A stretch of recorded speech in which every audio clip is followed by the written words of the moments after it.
सरस्वती के किनारे, कोई गोदावरी के किनारे। तो ज्यादातर नगर जो होते हैं वो किसी न किसी नदी के किनारे होता है। लेकिन आज आपका जो लालपुर दरवटा भी है, जो गणेश भगवान की प्रतिमा है, ये भी एक नदी के किनारे है। और उस नदी के किनारे एक ब्राह्मण रहते हैं जिनका नाम है आत्मदेव। कौन है? आत्मदेव नाम के ब्राह्मण है। ये शरीर है, ये क्या है? शरीर है। और इस शरीर के अंदर ही हमने कल भी बताया आपको कि ये ब्रह्म है। पीछे वालों समझ रहे हैं ना हमारी बात को? ये क्या है? ब्रह्म है। एक छत्री है, पेट वैश्य है और चरण पाद का वो मेरी दास है। इस शरीर के अंदर ही पूरा समाज समाया है। 5 ज्ञान इंद्रियां हैं और 5 कर्म इंद्रियां हैं और एक मन है। वो कौन है? आत्मा रूपी परमात्मा, जिसका नाम है आत्मदेव नाम का ब्राह्मण। कौन है? आत्मदेव नाम का ब्राह्मण। और आत्मदेव नाम का ब्राह्मण बड़े आनंद से निवास कर रहा है।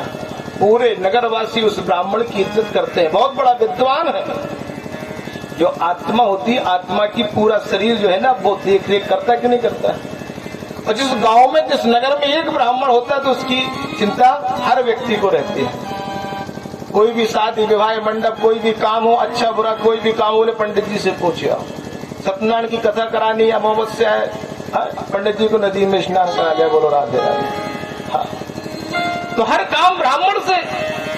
अब तो ब्राह्मण बड़ा प्रसन्न था, लेकिन जो आत्मा है, इस आत्मा रूपी आत्मदेव ब्राह्मण का विवाह किससे हो गया? धुंधली नाम की नारी से। कौन है? धुंधली। और जैसे धुंधली नाम की नारी से विवाह हुआ, और धुंधली क्या है? आत्मा का विवाह होता है जिव्या से। किससे होता है आत्मा का विवाह? जिव्या से। अगर जीव के द्वारा भोजन नहीं जाएगा तो फिर आत्मा चल सकती है? शरीर चल सकता है? नहीं चल सकता है। तो आत्मदेव नाम के ब्राह्मण का विवाह हुआ धुंधली से। और जब धुंधली से विवाह हुआ, और ये जीव एक ऐसी है, अगर जीव चाहे तो समाज में सम्मान करा सकती है, और जीव चाहे तो समाज में अपमान करा सकती है। ये जीव का ही तो शब्द है। इस जीव से अगर शब्द अच्छे निकलेंगे तो वर्षा होगी। कहा भी है कि वाणी ऐसी बोले मन का आपा खोए, औरन को शीतल करे सो आपो शीतल। और भूल चूक तो हर इंसान से होते हैं।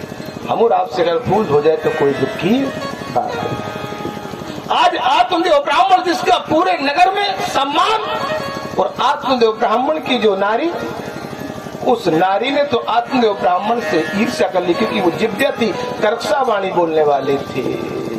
कि सोचे है पुने पते और वंचक नारी, कि सोचे है पुने पते और वंचक नारी, कलह प्रियान इच्छा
वंचक नारी और कलह प्रिया की इच्छा चाहिए। वो नारी भी सोचनी है जो अपने आगे अपने पति की, अपने पुत्रों की बात नहीं सुनती है। अब हम नहीं कह रहे, नहीं आप कहो महाराज आप कह रहे हो। रामचरितमानस की चौपाई कह रही है बालकांड की, और बालकांड में भी भरत जी अपने सभी मंत्रियों को समझा रहे हैं। सोचे पुनिपति, जब केकई ने वरदान मांग लिए, तापस वेश विशेष उदासी 14 वर्ष राम वनवासी। जब 14 वर्ष का वनवास मांग लिया था, तब भरत जी ने कहा है कि हे मंत्रियों, मेरी जब माँ अपने आगे अपने सुहाग को नष्ट कर लिया सिर्फ अपने पुत्र के प्रेम में, या कि नहीं किया केकई ने? सिर्फ पुत्र के प्रेम में तो वन मांगा था राम जी के लिए। तापस वेश विशेष उदासी और 14 वर्ष राम। तो भरत जी ने स्वयं कहा कि वो नारी सोचनी है जो अपने आगे अपने पति की न सुने, अपने पुत्रों की न सुने और समाज में धिक्कार हो जाती है। सूरा चौग्रह कृते सुकृपणा कलह प्रिया, वो नारी सोचनी है जो संसार में क्रोध करती है। आज से आप लोग क्रोध गणेश जी पे छोड़ देना, क्रोध नहीं करना है। बोलो राधे राधे, करोगे? नहीं करना है। अब देखा मेरे गोविंद ने, श्याम ने, लीला ने अपने भक्ति भाव से, धुंधली तो कृपसा वाणी बोलने वाली है। और बाबा गोस्वामी तुलसीदास जी ने क्या कहा है? सोचे विप्र जो वेद विहीना, वो ब्राह्मण भी सोचनी है जो वेद का ज्ञाता ना हो। तज निज धर्म विषय लय, जो अपने वेद को, अपने धर्म को बेचता हो, वो ब्राह्मण भी सोचने है। ब्राह्मण को कभी अपना धर्म नहीं बेचना चाहिए, अपना वेद नहीं बेचना चाहिए। मेरा तो एक ही कहना है, मांगू नहीं मर जाऊं और अपने तन को काट, और परमार्थ के कार्य मोह न आवे लाज। जिस समय ऐसा मेरे गोविंद ने, लीलाधारी ने कहा, अब तो आत्मदेव ब्राह्मण घबरा रही कि मेरे नारी का ये स्वभाव कैसा हो गया है, ये लीला कैसी हो गई है, इसको कैसे समझना है।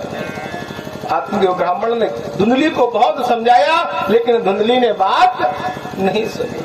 और जब धुंधली ने कोई बात को नहीं सुना, तो आज नर नारायण ने लीला कर दी। आत्मदेव ब्राह्मण घर छोड़ करके वन में चले गए। हाँ। कई लोग कहते महाराज जंगल में अच्छा लगता है, और जब घर में अच्छा नहीं लगेगा तो कहाँ जाएगा बेचारा? जंगल में तो जाएगा। हाँ। लीला की तो महिमा है, ये तो कथा का प्रसंग आप ही लोग सिखाते हैं, हमें कुछ नहीं आता है। क्योंकि मेरा तो एक ही कहना है, देनहार कोई और है, देवत है दिन रैन, और लोग भरम मुझसे करें तासे नीचे।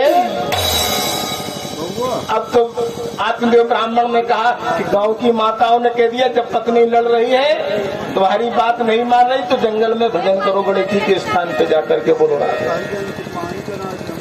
अब तो आत्मदेव ब्राह्मण चल दिए, और जैसे चले तो चेहरे में उदासी है। अब मेरा राजपाट चलाने वाला, मेरे परिवार को चलाने वाला कौन है? मेरे कोई संतान